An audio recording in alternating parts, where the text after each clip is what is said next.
On Saturday, an unexpected explosion occurred at the Yellowstone Volcano in Wyoming, and unlike a much larger explosion that occurred on July 23rd of last year, this time the entire explosion, including the time before it, was captured on video. While what you are looking at might initially look like an unusually violent geyser erupting, instead what you are seeing represents a geologic phenomenon known as a hydrothermal explosion. This hydrothermal explosion, which happened at 8:39 p.m. local time on May 31, 2025, was several hundred times smaller than the larger event which sent nearby tourists fleeing on July 23 of 2024. Both of these explosions originate from the same hydrothermal feature, with that being a hot spring known as the Black Diamond Pool. The July 2024 hydrothermal explosion produced a 600-foot high plume and threw fragments of rock across a 3.25-acre area, including one 1.5 metric ton boulder which was thrown 50 feet.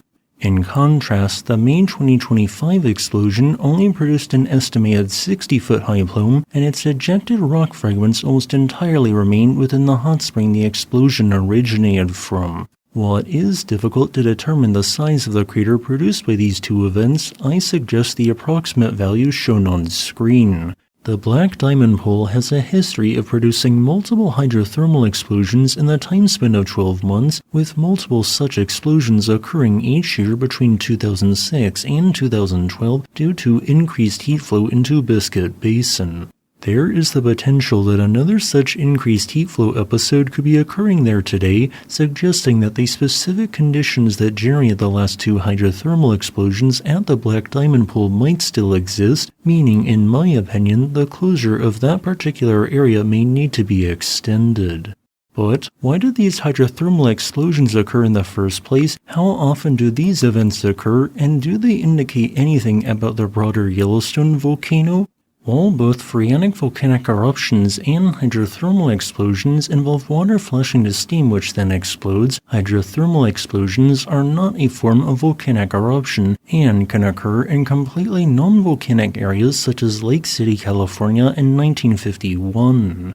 Per a direct quote from the U.S. Geological Survey, hydrothermal explosions occur when liquid water boils and converts to steam in the shallow subsurface. This sort of transition happens all the time in established geyser systems like Old Faithful or Steamboat Geyser, where well-defined conduit systems allow that steam and hot liquid water to take an unobstructed path to the surface, resulting in a geyser eruption. But when the liquid-steam mixture is within a confined space that has become sealed and without that well-defined conduit system, pressure due to the expansion of steam bubbles eventually overcomes the strength of the rock and an explosion occurs. In the case of Black Diamond Pool, the July 23 explosion was probably caused by a change in the hot water reservoir in the shallow subsurface. Silica precipitation can clog conduits or pipes in the reservoir, leading to accumulation of steam and a pressure buildup. In other words, the buildup of silica cinder above where hot water would rise was the culprit for the eventual explosions.